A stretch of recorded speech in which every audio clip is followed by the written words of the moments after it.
자, 여러분 혹시 여러분 교만이라는 말이 무슨 말인지 아시나요? 교만이 뭘까요? 교만하다. 교만하고 오만하다 좋습니다.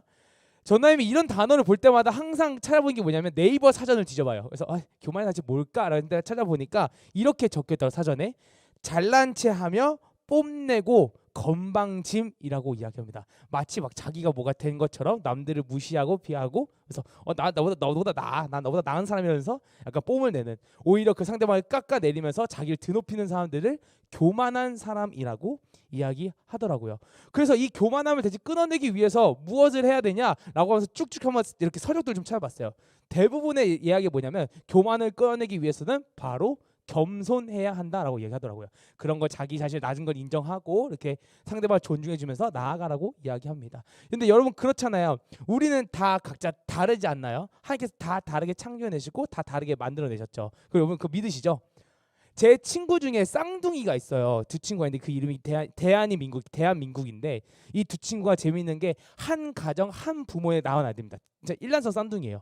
근데 이 둘의 친구가 완전 똑같이 생겼는데 참 신기하게도 같은 가정 안에서 자랐음에도 불구하고 정말 다릅니다. 한 명은 진짜 외향적이에요. 한 명은 정말 내향적이고. 그래서 저랑 만날 때마다 한 명은 시끌벅적하고 한 명은 조용해요. 그래서 맨날 아이고 그래 고마워 그래서 얘기 듣는데 이처럼 같은 가정에서 자라난 그 쌍둥이들도 정말로 다릅니다. 근데 이 다름을 인정하지 않고 계속해서 무시하고 깎아내리고 타인을 존중하지 그 모습들 하나하나가 우리 결국 교만이라고 이야기를 해요. 그러면 이 세상에서 말하는 이 교만이 이렇다라고 한다면 과연 성경에서는 이 교만에 대해서 뭐라고 이야기하고 있을까요? 사실 성경에서 교만함에 대한 이야기 진짜 많이 있거든요. 여러분 지금도 바로 네이버나 이런 데 교만을 검색하면 성경 구절이 진짜 많이 나올 거예요. 생각으로. 왜냐하면 세상에서 잘 쓰지 않는 단어긴 하거든요. 오히려 세상에서는 자만이라고 얘기하지 교만이라는 단어 잘 쓰지 않거든요. 근데 성경 안에서도 이 교만함에 대해서 얘기하면서 과연 이 교만의 대체 무엇인지 알려주고 또 가르쳐 주려고 합니다. 그리고 오늘 이사야서에서 마찬가지로 이 교만함이 무엇인지 알려주고 있죠. 그래서 오늘 본문 말씀을 살펴보게 되면 이사야서의 저자인 이사야가 유다 백성들에게 지금 교만함을 총 두 가지로 설명해 주고 있습니다. 첫 번째 교만함이 뭐냐면요, 바로 악을 의지한다라고 이야기합니다. 우리 말씀 한 구절 같이 보도록 할게요. 이사야 47장 10절 말씀입니다. 앞구절인데요. 함께 읽도록 하겠습니다. 시작. 내가 내 악을 의지하고 스스로 이르기를 나를 보는 자가 없다 하나니. 아멘. 이렇게 얘기하죠. 내 악을 의지한다고 합니다. 근데 어떻게 한다고요? 나를 보는 자가 없다라고 이야기해요. 근데 그래서 저는 이거 말씀 뭔데 대체 무슨 말일까 싶었어요. 이게 뭔 말이지? 대체 뭐길래 나를 보는 자가 없다 이렇게 생각을 하는가 싶어서 한번 다른 이제 번역본을 좀 찾아봤습니다. 그러다가 쉬운 성경을 봤는데 쉬운 성경에서는 이렇게 설명하더라고요. 제가 읽어드리겠습니다. 내가 악한 일을 하고도 스스로 안전하다고 생각하며 말하기를 내가 하는 일을 보는 사람이 없다라고 한다, 이렇게 적혀 있었습니다. 뭐라고 하냐면요, 악한 일을 하고도 스스로 안전하다고 생각한대요. 즉 무슨 말이냐면요, 무뎌진다는 겁니다. 누군가 와서 지금 이 사람한테 야 너 지금 죄 짓고 있어라고 아무도 얘기해주지 않는다는 거예요. 이 말은 뭐냐면 내가 이게 지금 죄가 지금 짓고 있는 죄가 죄인가? 아닌 것 같은데? 라는 그 판단인 거야. 한마디로 죄에 대한 판단이 흐려지고 있는 거죠. 그러면서 어떻게 되나요? 스스로 내가 하는 일 아무리 보는 사람이 없으니까 난 괜찮아. 나 이거 이제 진짜 뭐 달라져? 괜찮지 뭐 어때? 이러면서 점점 죄에 대해 무뎌지고 점점 죄악에 빠져들게 되죠. 그러면 어떻게 되나요? 점점 하나님과의 관계가 단절되기 시작하고 하나님의 주권을 인정하지 하나님의 존재 인정하지 않고 오히려 점점 죄악에 빠져나가게 됩니다. 그것이 죄를 의지하는 거라고 오늘 성경에서 이야기하고 있어요. 여러분 그럼 생각해 봅시다. 여러분에게 있어서 죄악이 가장 강해지는 순간이 언제예요? 죄악이 가장 커지는 순간. 당연히 여러분 혼자 있을 때잖아요. 아무도 보지 않을 때. 그때가 가장 죄에 대해 민감하지 않나요? 대표적인 죄 많이 얘기하죠. 음란함. 아무도 보지 않으니까 아무도 보지 않는데 나 뭘 할 사람 없는데. 도둑질도 그렇잖아요. 누가 감시하는 사람이 없으니까 어떻게 나 이거 저거 갖고 싶은데 이러다가 훔쳐가고. 우리의 죄악이 가장 강해진 순간이 언제냐면요, 아무도 보지 않는다고 생각할 때 그 죄악 가장 강해집니다. 그래서 점점 죄악에 빠져들게 되죠. 근데 처음에는 분명히 양심이라는 게 존재할 거예요. 처음에는 이러면 안 되라고 하지만 그것도 어느 순간 한 번 하고 두 번 하고 세 번 하고 네 번 하고 어떻게 돼요? 점점 무뎌서 결국에는 아까 얘기했듯이 이게 죄인가? 죄가 아닌 것 같은데 그냥 지으면 상관없지라고 하면서 아무도 뭐라고 하면서 그냥 죄에 빠지게 되죠. 이것을 이사야는 첫 번째 교만함이라고 이야기합니다. 바로 하나님과 멀어지는 교만함, 그리고 하나님께서 내 옆에 있지 않다라고 인정하지 않는 그 교만함을 첫 번째로 이사야는 이야기해 주고 있어요. 그러면 두 번째 또 교만함이 있겠죠. 두 번째 교만함에 대해서 이사야는 뭐라고 이야기하냐면요. 바로 나 외에 다른 이가 없다라고 이야기합니다. 이사야서 47장 10절의 후반절 말씀인데요. 함께 읽도록 하겠습니다. 시작. 내 지혜와 내 지식이 너를 유혹하였음이라. 내 마음에 이르기를 나뿐이라 나 외에 다른 이가 없다 하였으므로. 아멘. 이렇게 적혀 있죠. 뭐라고 하냐면요. 나뿐이라 나 외에 다른 이가 없다라고 이야기합니다. 이 말은 뭐냐면 단순하게 말해서 내가 잘났다는 거예요. 나 없으면 안 돼. 내가 짱이야. 내가 최고야. 이러면서 이야기하고 있는 거죠. 나만한 사람이 없지라고 이야기하면서 마치 자신이 하나님인 것처럼 마냥 행동하는 겁니다. 근데 무엇 때문에 그런다고요? 내 지혜와 지식 때문에 그렇게 한다고 행동합니다. 그래서 참 이 사람들 어떻게 하냐면요. 하나님이 드러나야 되는 순간 속에서 나 자신을 드러내요. 분명히 하나님께서 하신 일들이 있는데 내가 한 거야라고 하면서 오히려 하나님보다 내가 더 앞서 나가기 시작합니다. 그래서 이번에 이 특세 때 저희 담임 목사님 말씀 빌리면 이런 말씀 하셨잖아요. 내 생각은 이러면서 내가 갖고 있는 지혜와 지식으로 하나님의 뜻을 함부로 판단해가지고 그거 뭐라고 해요? 내 생각은 이래. 나는 이렇게 생각해라고 하면서 하나님의 생각을 평가 내리고 그럼 점점 하나님이 드러나는 것이 아니라 내가 더 잘난 사람. 그러면서 어떻게 해요? 남하고 비교하죠. 난 쟤보다 나아. 나 쟤보다 신앙생활 열심히 하는데 나 쟤보다 더 열심히 말씀 보는데 뭐 라고 하면서 점점 오히려 어떻게 되나요? 중심을 잃어버리고 의미 없는 것만 쌓게 되죠. 그래서 제가 이 교만함을 정말 싫어하거든요. 그래서 제가 작년에 찬양팀을 인도해서 찬양팀 친구들한테 이 얘기를 정말 이거 관해서 얘기를 진짜 많이 한 게 있어요. 아마 찬양팀들도 그냥 많이 알 텐데 이번에 특세할 때도 제가 여러분에게 말씀을 드렸는데 뭐냐면 찬양팀은 이렇게 맨날 얘기했었습니다. 야 너네 없어도 찬양할 수 있어 였어요. 왜냐하면 여러분 악기는요 도구입니다. 사실 이거 없어도 여러분 찬양할 수 있어요. 이거 마이크 없어도 여러분 찬양할 수 있고 예배할 수 있잖아요. 우리 찬양하고 예배하는데 필요한 조건이 뭔가요? 단 하나예요. 하나님에 대한 마음, 감사, 사랑. 그거면요 여러분 예배할 수 있고 찬양할 수 있습니다. 근데 어느 순간부터 이렇게 얘기하죠. 악기 없으면 찬양 못해. 저거 없으면 찬양 못하는데. 저거 필요한데. 처음에는 필요에 의해서 더 하나님께 더 많은 더 깊은 찬양을 드리기 위해서 하나는 추가됐지만 어느 순간 어떻게 돼요? 이거 없으면 못하는데라고 하면서 점점 어떻게 돼요? 필요 없는 것들 쌓다 보니까 정작 중요한 그 본질은 사라져 버리는 거죠. 그 본질 바로 하나님. 어느 순간 하나님이 없어져 버리고 뭐만 보게 되나요? 예배하기 위해서는 이거 필요하지. 야 예배하기 위해서는 뭐 화려한 세션 필요하고 예배하기 위해서는 뭐 마이크 필요하고 음향 필요하고 장소 필요하고 여기 장소도 필요 없어요. 하면 예배하는데 뭐가 장소가 중요하나요? 근데 우리는 어느 순간 어떻게 돼요? 장소를 보게 되고 환경을 보게 되고 상황을 보게 되고 근데 그걸 넘어서도 어떻게 하나요? 남을 비교하기 시작하죠. 넌 그것도 없냐? 그러면서 난 있다 이러면서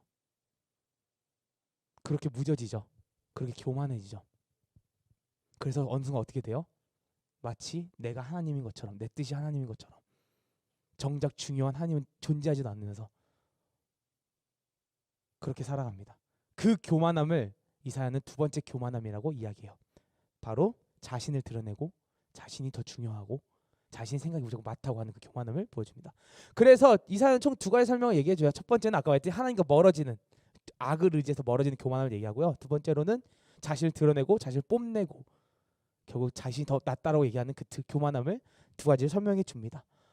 근데 이 교만함이 대체 뭐가 문제인데요?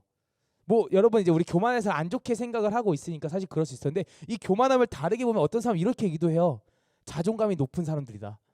그렇게도 얘기하거든. 좀 이해가 안 되지만 다른 말도 이해가 돼요. 왜냐하면 어쨌든 자기가 높은 거니까 자기가 먼저 옳고 내가 맞다고 생각하는 사람이니까. 근데 세상에서 괜찮다고 얘기를 합니다. 근데 성경에서는 이게 왜 문제가 되냐고 이야기하냐면요. 바로 다음 절에 바로 이렇게 나옵니다. 이사야 47장 11절 말씀인데요. 함께 읽도록 하겠습니다. 시작. 재앙이 내게 임하리라. 그러나 내가 그 근원을 알지 못할 것이며 손해가 내게 이르리라. 그러나 이를 물리칠 능력이 없을 것이며 파멸이 호련히 내게 임하리라. 그러나 내가 알지 못할 것이니라. 아멘. 처음부터 얘기하죠. 뭐라고요? 재앙이 내게 임하리라. 근데 이 재앙이 어떻게 임하냐고 얘기하면요. 지금 빨간색 적혀듯이 근원을 알지 못할 것이며 또 뭐라뇨? 내가 알지 못하니라. 이 말은 뭐냐면요. 대체 이 재앙이 어디서부터 시작됐는지도 모르는 거고 거기다가 이 재앙을 대처하기도 전에 이 재앙을 막아내려 노력을 또 하기 전에 이미 재앙이 찾아와 버린 거예요. 그게 교만함의 대가라고 지금 이사야는 얘기해주고 하나님께서 말씀해주고 계십니다. 마치 그런 거죠. 여러분 그거 아시죠? 겉은 막 화려하고 너무 완벽한 아파트인데 속은 텅텅 비어있는 우리 순살 아파트처럼 안에 철근 다 빠져있고 언제 봐도 무너져도 이상하지 않을 법한 그런 아파트. 마치 그런 거예요. 겉으로는 괜찮아 보여요. 아무렇지 않아 보여요. 잘 사는 것처럼 보여요. 하지만 어느 순간 점점 무너져 가고 있고 이미 재앙을 향해 달려가고 있고 이미 지옥을 향해 달려가고 있고 근데 그거를 알아채지도 못하는 거죠. 캐치하지도 못하고 그리고 이미 찾아냈을 때도 그게 어디서부터 시작됐는지도 모르는 상황. 그 재앙이 찾아온다고 이사야는 이야기하고 있습니다. 그렇게 되면 교만하면 위험한 거예요. 교만함을 멈춰야 된다고 이사야는 얘기하는 겁니다. 자, 그럼 한번 질문을 던져볼게요. 여러분에게 이런 교만함이 혹시 있으신가요? 어떠신가요? 그렇지만 중요한 건 여러분 하나님께서는 이 교만을 끊으시 원하십니다. 그러면 어떻게 끊어야 될지 우리가 알아야 되잖아요. 대체 어떻게 끊어야 되는데 이 교만을 어떻게 멈출 수 있는데 어떻게 그만할 수 있는데 그것에 대한 정답은 바로 하나님을 경외하는 데 있습니다. 여러분 하나님을 경외한다라는 말을 혹시 뭔 말인지 혹시 아시나요? 경외 무슨 말인지 아는 사람? 두려워하다라고 이야기합니다. 두려워하다. 여러분 그럼 생각해보세요. 두려워하는 게 대체 뭘까요? 두려워?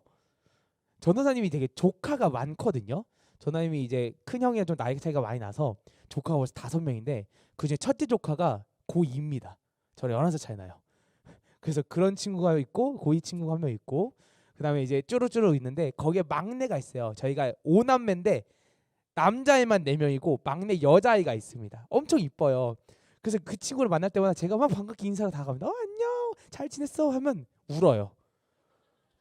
펑펑 울면서 엄마한테 가요. 사촌 누나한테 막 가요. 사촌하고 삼촌이야 해도 아유 무서워 말해서 가요. 그래서 진짜 물어봤어요. 나를 대체 왜 이렇게 무서워하는 거 했더니 저희 사촌 누나 대답해 주더라고요. 너가 너무 덩치가 커서 그래. 너 너무 무섭나 봐. 그 어리고 순수한 아이가 저를 볼 때마다 우니까 괜히 막 그런 거예요. 아, 내가 뭐 잘못했나? 내가 이 덩치 크기 잘못인가? 이러면서 막 생각했는데 엄청 무서워하더라고요. 근데 생각해봤어요. 대체 왜 나를 이렇게 무서워하는 걸까? 덩치 큰 것만으로 그런 걸까?라고 생각을 해봤는데 생각해보니까 그렇게 생각할 수 있겠더라고요. 덩치가 큰 거, 즉 내가 어떻게 할 수 없는 사람, 내가 어떻게 막 할 수 없고 내가 컨트롤할 수 없는 그런 것들. 그렇기 때문에 두려워하지 않는 거라는 생각이 들더라고요. 근데 이 두려움을 그래서 가지고 한번 하나님께 한번 대접 한번 붙여봤어요. 하나님의 하면서 경외함에 그러면 뭘까 했을 때 결국 경외하고 두려워하는 건 그거더라고요. 하나님의 능력을 인정하는 거더라고요. 여러분 하나님이 어떠한 분이세요? 창조내셨죠. 창조주셔. 또 구원자이시죠. 수많은 기적을 행하신 분이시죠. 이번에 우리 특세대 말씀에도 그 여리고성을 무너뜨리고 건너게 하시고 그 능력을 하신 게 하나님이셨잖아요. 그만한 능력이 있으신 분이잖아요. 만약 그분에게 능력이 있음을 모르고 인정하지 않는다면 과연 그분이 두려울까요? 아니죠. 그냥 아무런 생각도 안 하겠죠. 뭐야? 이러면서 있겠죠. 근데 하나님을 두려워하는 이유는 무엇이냐면요. 그분의 능력이 뭔지 알기 때문입니다. 그분의 능력을 인정하기 때문에 두려워하는 거예요. 그분이 내가 범접할 수 없는 분이고 내가 어떻게 할 수 없는 분이라는 걸 알고 인정하기 때문에 우리는 두려워할 수 있는 거예요. 그리고 그로 인해서 경외할 수 있게 되는 겁니다. 그렇기 때문에 이사야는 이 하나님을 경외하라고 이야기해요. 어떻게 이야기하면요. 이사야 47장 11절 말씀인데요. 제가 읽도록 하겠습니다. 재앙이 내게 임하리라. 그러나 내가 그 근원을 알지 못할 것이며 손해가 내게 이르리라. 그러나 이를 물리칠 능력이 없을 것이며 파멸이 호련히 내게 임하리라. 그러나 내가 알지 못할 것이니라. 아멘. 적어놨거든요. 빨간색 뭐라 적혔네요. 이를 물리칠 능력이 없을 것이며, 이 말이 뭐냐면요, 너는 물리칠 수 없다는 거야. 너는 재앙을 물리칠 수 있는 능력이 없다라는 거예요. 근데 그러나라고 하면서 뭐라고요? 이 능력 물리칠 수 없다고 하면서 그러나라는 말을 붙이면서 이 말을 역순을 해석할 수 있게 만듭니다. 그건 뭐냐면 누군가는 이 재앙을 물리칠 능력이 있다라고 이야기하는 거예요. 너는 안 돼. 하지만 누군가는 할 수 있어. 근데 그게 누구냐면 바로 하나님이라는 겁니다. 하나님만이 이 재앙을 멈출 수 있다라고 이야기합니다. 그래서 아까 맨 처음에 얘기했죠, 여러분. 교만을 끊어내기 위해서 세상은 뭘 하라고 얘기한다고요? 겸손하라고 얘기해요. 근데 성경에서는 교만함을 끊어내기 위해서 이 재앙을 멈추기 위해서 뭘 하라고 얘기하냐면요, 하나님을 경외하라고 얘기합니다. 왜냐하면 그 교만함을 꺼낼 수 있는 거는 하나님밖에 없으니까. 그래서 뭐 앞에서 말했던 그 교만함들 하나하나를 어떻게 해석하라고 말하면요, 이사야는 악을 의지하는 것, 악을 의지하지 말고 하나님을 의지하라고 얘기하는 겁니다. 하나님을 의지해서 너 혼자 있지 않아라고 얘기하고 있는 거고요. 나 위에 다른 이가 없는 게 아니라 나 위에 다른 하나님이 있기 때문에 그 하나님의 주권을 인정하고 내가 이 세상의 주인이 아니라 온전히 하나님의 이끄심 안에서 우리가 살아가야 된다고 다시 한번 알려주고 있는 거예요, 이사야가. 다시 한번 말해주고 있는 겁니다. 근데 우리는 어떻게 해요? 이 교만함을 끊어내기 위해서 뭘 해요? 겸손하려고 하죠. 이 교만함을 없애기 위해서 뭘 해요? 더 착하게 살려고 노력하죠. 더 나은 삶을 살려고 노력하죠. 근데 중요한 건 뭐냐면 여러분, 이 교만함을 끊어내는 거는 우리가 하는 게 아닙니다. 하나님께서 하시는 거죠. 그럼 우리가 뭘 해야 돼요? 그 하나님을 인정해야죠. 아, 난 끊을 수 없는 삶이구나, 날 인정하고 이걸 도와줄 수 있는 분 하나님밖에 없구나라는 걸 인정하고 그 다음에 하나님께 나아가야죠. 하나님과 동행해야죠. 이게 이사야가 오늘 이 유다 백성, 이스라엘 백성들에게 말해주고 싶은 내용입니다. 근데 이 말씀을 보니까 저는 이런 좀 생각이 들더라고요. 아니 대체 왜 유다가 이렇게까지 좀 세게 말하면서 왜 이렇게까지 막 바벨론 멸망 막 얘기하면서 왜 이렇게 유다 백성이 좀 세게 말하고 있는 걸까라는 좀 생각을 해봤었습니다.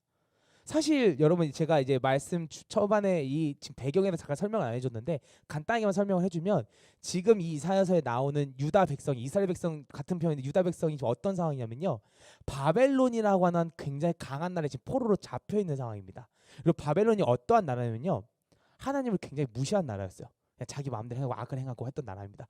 그래서 이 교만함의 대상은 사실 유다 백성이 아니라 바벨론을 향해서 이야기하고 있는 거예요. 그래서 얘기해 주는 거죠. 바벨론이 저렇게 해서 멸망할 거야라고 이야기해 주면서 어찌 보면 유다에게 구원이 있을 거야라고 유다 백성들 구원이 있을 거면 이사야가 알려주는 내용이기도 합니다. 하지만 다르게 생각해 봤을 때 저는 이런 생각이 좀 들더라고요. 대체 왜 이사야는 바벨론한테 얘기하지 않고 왜 유다 백성들한테 얘기하고 있을까라는 생각이 들었어요. 왜냐하면 사실 그렇잖아요. 너네 지금 교만하고 있어라고 얘기해야 될 거 유다 백성들한테 얘기해야 될 게 아니에요. 바벨론한테 가서 얘기하지. 걔네가 지금 하나님 없다고 마음대로 행동하고 있는데 걔한테 가가지고 야, 너네 그렇게 살면 안 돼. 너네 하나님이 얼마나 더 중요한데 너네 왜 그렇게 살아? 너네 돌아와 회개라고 바벨론 백성들한테 외쳐야 하는데 지금 이사야는 유다 백성들한테 외치고 있다고요. 왜냐하면 분명히 유다 백성들 안에도 이렇게 교만한 자가 있었을 테니까. 그리고 이 유다 백성이 바벨론 백성처럼 멸망하지 않았으면 좋겠다는 마음이 있었기 때문에 지금 유다 백성한테 외치고 있는 겁니다. 그래서 여러분, 혹시 오늘 설교 제목인데요, 미운 놈한테 떡 하나 더 준다는 말 혹시 여러분 아시나요? 그 무슨 뜻인지 혹시 아세요? 미운 사람한테 그냥 좋은 것만 줘서 더 이상 관계를 맺지 않겠다라고 얘기합니다. 근데 이 말의 원문이 뭐냐면 지금 띄워줬는데 이렇게 적혔어요. 예쁜 애 매 한 대 더 때리고 미운 놈 떡 하나 더 준다. 지금 앞에 구절이 조금은 우리 좀 불편할 수 있으니까 말을 바꿔서 얘기하면요, 어떤 말이냐면요, 바로 미운 아이에겐 떡 하나 더 주고 착한 아이에게는 가르침을 준다는 거예요. 여러분, 사실 미운 아이에게 떡 하나 주는 거예요. 여러분, 이거 전혀 좋은 게 아니에요. 떡은 물론 좋은 거겠죠. 근데 미운 아이 떡 하나 주는 게 정말 좋은 걸까요? 미운 아이에게 떡 하나 더 준다는 의미는 뭐냐면요, 이 아이가 어떻게 되든 얘가 망하든 말든 얘가 진짜 뭐 자기 마음대로 하든 말든 신경 1절도 안 쓰겠다는 겁니다. 이 아이를 더 이상 성장시키지 않겠다는 거예요. 즉 이 아이를 사랑하지 않는다는 겁니다. 그렇잖아요, 여러분. 어린 아이가 있어요. 어린 아이가 막 뛰놀다가 갑자기 차도로 뛰어들어가요. 그럼 우리는 어떻게 해요? 막잖아요. 위험하니까. 이 차도로 가면 안 되니까. 옳은 길이 아니니까. 그럼 어떻게 해요? 이 아이를 들어서 안아주던가 아니면 다르게 놀 수 있도록 다른 길로 인도해 주죠. 여러분 이게 바로 가르침입니다. 하나님도 이렇게 하시고 계세요. 왜냐하면 이 유다 백성들이 더 하나님께 옳은 방향으로 가길 원하니까, 사랑하니까. 진짜 무서운 거냐? 아까 11절, 아까 우리 11절 얘기했던 것처럼 그거예요. 재앙이 찾아왔는데 알려주지도 않는 거, 모르는 거. 여러분 제일 무서운 게 그겁니다. 예전에 어떤 찬 친구가 저한테 이렇게 얘기했었는데 요즘에 지금 기도하는데 하나님께서 아무런 반응을 안 해주시는 것 같아서 괜찮은 것 같아요 라고 했는데, 여러분 그 상태가 제일 위험한 겁니다. 그때가 제일 위험해요. 아무런 반응이 없을 때. 그거는요 그냥 방치거든요. 애가 망은 말든 상관없이. 근데 하나님은 그러지 않으신다고요. 어떻게 해요? 유다 백성한테 와서 뭐라고 얘기해요? 야 너네 교만하지 마. 너네 이거 아니야. 너네 지금 재앙이 찾아왔어. 너네 지금 위험해. 그러니까 이 재앙을 물리칠 수 있는 건 나밖에 없어. 그러니까 얘들아 날 좀 봐. 나의 도움을 받아 얘들아. 너네가 하지 말고 내 도움을 받아라고 지금 하나님께서 이사야를 통해서 유다 백성들에게 외치고 있는 거예요. 그리고 우리에게도 똑같이 외치고 계시는 겁니다. 그게 여러분 하나님의 끊임없는 사랑이에요. 우리는 계속 무너지잖아요. 쓰러지잖아요. 넘어지잖아요. 하지만 그럼 하나님은 어떻게 해요? 그때마다 어린아이의 그 차들 길을 막아주시는 것처럼 하나님께서는 다시 끌고 와주시죠. 끝까지 계속. 다시 타도록 하면 또 돌려보내고 또 돌려보내고. 왜냐하면 단 하나죠. 하나님은 그렇게 사랑하시니까. 그리고 이 사랑에는 여러분 또 다른 특징이 하나 더 있습니다. 그게 뭐냐면요, 바로 바뀔 수 있다는 믿음입니다. 여러분 하나님께서 우리를 어떻게 창조해내셨나요? 하나님의 형상대로 창조해내셨죠. 하나님의 형상, 하나님의 마음, 하나님의 감정, 하나님의 모든 것들 닮아갈 수 있도록 하나님께서 우리를 그렇게 창조해내셨어요. 그 말은 뭐냐면요, 여러분은 바뀔 수 있다는 겁니다. 여러분 바뀔 수 있는 노력할 수 있다는 겁니다. 그러니 그 하나님의 도우심을 받아보세요. 여러분 충분히 하나님께 더 가까운 왕의 자녀로서, 하나님의 그리스도의 자녀로서 달라질 수 있어요. 계속해서 교만함에 빠져있는 게 아니라 죄에 의지해가지고 더 이상 둔감해 있는 상태가 아니라 더더욱 하나님께 가까이 갈 수 있게 됩니다. 왜냐하면 하나님께서 그렇게 창조해 내셨으니까, 그렇게 이끌어 내시니까. 그러니 여러분 그 하나님의 도우심을 받으면 됩니다. 그 하나님이 이끄심을 받으시면 됩니다. 그리고 혹여나 이런 치가 있을 수 있어요. 예전에 저처럼 난 할 수 없어, 난 실패자야, 난 아무것도 할 수 없는 사람이야 라는 마음이 들어서 도저히 움직일 수 없는 친구가 있다면, 여러분을 믿지 마세요. 여러분을 바꾸실 하나님을 믿으세요. 아까 말했죠. 여러분 우리는 바꿀 수 없습니다. 이 재앙에서 승리하시고 이기시고 물리치실 분 누구라고요? 하나님이라고요. 그러니 여러분을 바꾸실 하나님을 믿으십시오. 여러분이 충분히 바뀔 수 있게 그 바뀜을 믿는, 그걸 이끄시는 하나님을 믿으세요. 그것만 여러분 따라가시면 됩니다. 다른 거 별 필요 없어요. 여러분이 하지 않아도 됩니다. 하나님께서 하십니다. 그러기에 여러분의 삶 속에서, 여러분의 인생 속에서, 모든 순간들 속에서 그 교만함을 끊어내고 악을 의지하는 게 아니라, 나를 드러내는 게 아니라 그 하나님의 이끄심대로 그 삶을 살아가기 바랍니다. 그 어려운 순간에, 힘든 모든 순간에도 더더욱 하나님의 도우심을 받아서, 제가 매번 얘기하는 것처럼 여러분 왕의 자녀로서, 하나님의 자녀로서, 그리스도의 자녀로서, 그리스도인으로서 살아가는 우리 귀한 분당우리 고등부 친구들 되기를 간절히 소망합니다. 우리 함께 찬양하면 나오면 좋겠는데 우리 자리에서 일어나 볼까요? 잘 모르는 찬양일 것 같아요. 어둠이 빛이 되고라는 찬양입니다. 저는 진짜 너무 좋아하는 찬양인데 우리 모르는 친구들은 한번 가사를 봤으면 너무나 좋을 것 같습니다. 그리고 함께 아는 친구들은 함께 불러서 이 찬양의 가사의 고백이 정말 여러분의 고백이 되기를 간절히 소망합니다.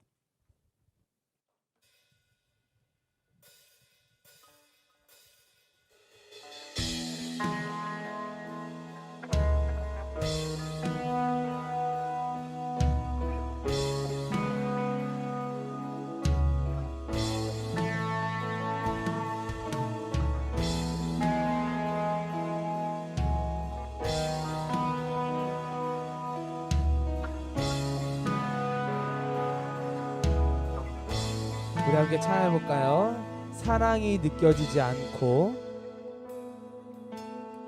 사랑이 느껴지지 않고,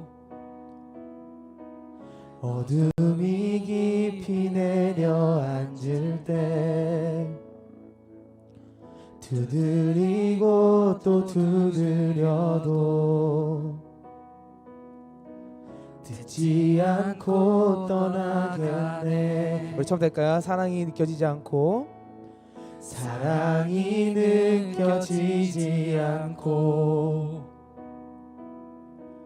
어둠이 깊이 내려앉을 때 두드리고 또 두드려도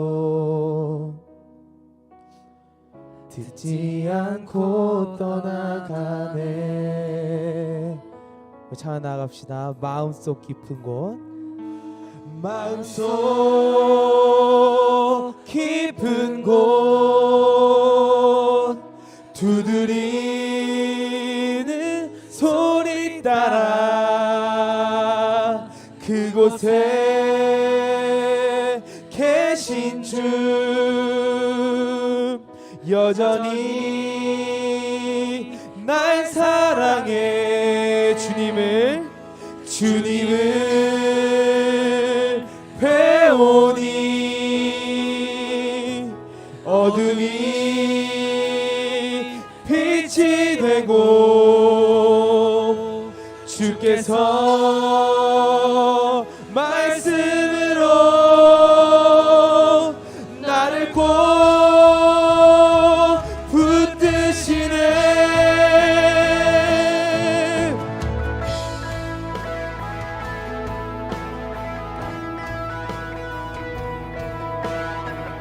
우리 함께 한 번 더 찬양 나와주겠습니다.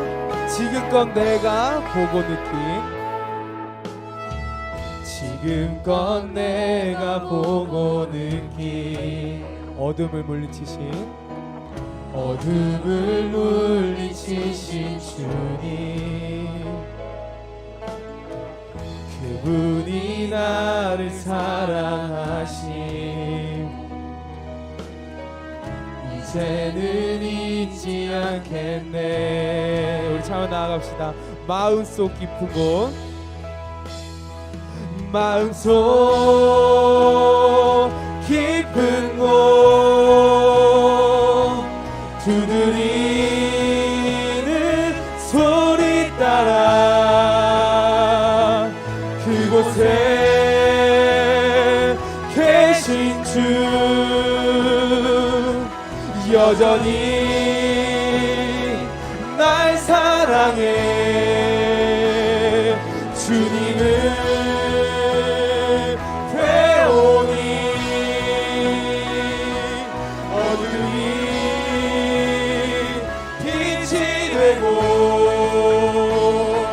주께서 말씀으로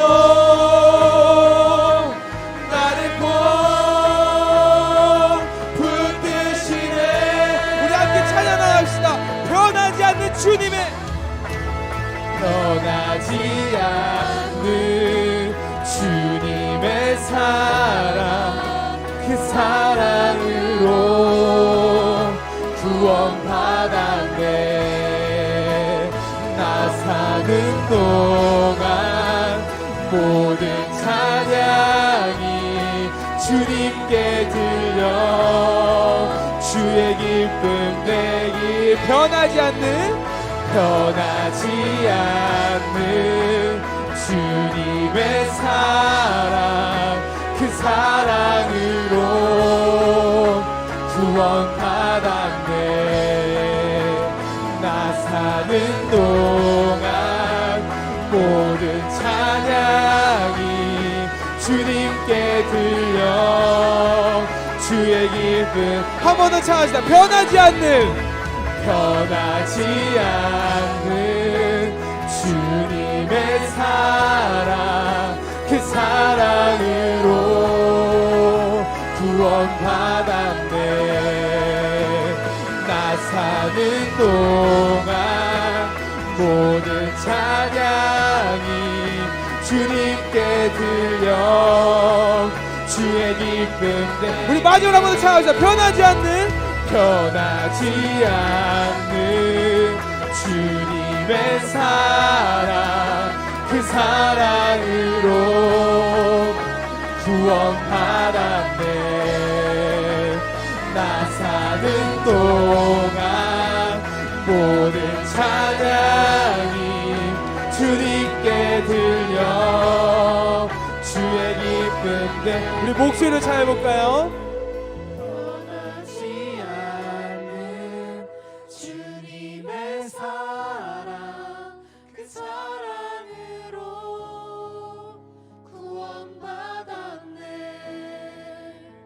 나 사는 동안 모든 찬양이 주님께 들려 주의 기쁨 되리. 아멘. 우리 한번 기도하며 나아갑시다. 이 찬양의 고백처럼 기도하며 나아갔으면 좋겠습니다. 변하지 않는 주님의 사랑 그 사랑 우리가 구원받았습니다. 우리가 그 죄악에서 벗어날 수 있는 것은 이 변하지 않는 사랑 우리가 구원받았습니다. 그러니 그 하나님의 도우심을 받았으니 우리가 드리는 모든 찬양과 예배가 주님께 들려 기쁨이 되기 원합니다. 온전히 주님께 모든 기쁨에서 주님의 사랑이 되어서 더더욱 온전히 더더욱 주님께 예배로 나아갈 수 있는 귀한 고등부 친구 될 수 있도록 온전히 주의 모든 죄악을 주 옆에 내려놓고 오늘 주님의 바람으로 나아갈 수 있도록 우리를 붙잡으셔서 원한다고 함께 기도하며 나아가도록 하겠습니다. 기도하겠습니다. 사랑이 많으신 하나님 아버지 하나님 주님께서 우리에게 되셨던 것처럼 우리 주님께서 주님께 되기를 원합니다. 아버지 하나님 우리가 잘못하면서 그 죄악을 끊으시고 아버지 주님을 떠날 때가 너무 많이 있고 아버지 우리 제가 제 모습을 보일 때가 너무 많이 있지만 그러나 이 죄악에 다시 한번 우리의 마음을 돌려 주님을 위해 오기를 원합니다. 주님을 찬양하기를 원합니다. 우리가 우리 영원히 살아서 아버지 우리 주님을 바라보고 주님을 찬양합니다. 아버지 주님을 높이시고 나아가게 하여 주시옵소서. 아버지 하나님 우리가 주님의 우리 죄악을 바랍니다. 아버지 하나님 우리 죄에서 우리를 모두 우리가 나오시고 주시옵시게 아버지 하나님 우리 사랑하라. 아버지 하나님 우리가 사랑하기를 원합니다. 아버지 하나님 우리가 주님을 위해서 우리 마음을 주님을 위하신 생각과 아버지 하나님 그 알라고 그들을 우리를 바라보며 아버지 하나님 고맙게 넘겨 아버지 주님께 살아나가게 하여 주셔서 아버지 하나님 우리가 삶의 일대자로 아버지 하나님 그렇게 사랑을 나아가기를 원합니다. 아버지 하나님 주님을 높이 드리며 나아가기를 원하오니